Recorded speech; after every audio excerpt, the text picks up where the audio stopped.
In Inventor 2023.2, it is now easier than ever to find your parts in a crowded browser. A new option in the browser settings allows you to auto-scroll to the component or work feature as soon as it is selected in the graphics area.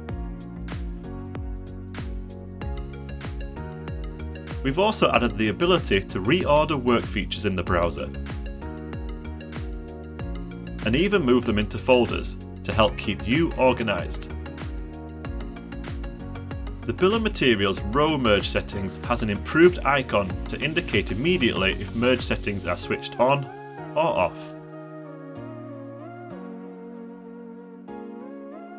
Lock rotation is available in the insert constraint, but it's now been added to the auto drop mini toolbar when placing parts from Content Center.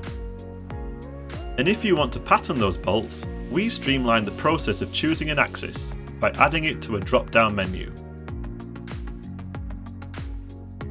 Previously, you could suppress all Content Center parts in a level of detail. There is now the option to hide all Content Center parts from a view representation. And of course, bring them back. If the assembly is particularly large, you may see a progress bar while it does this.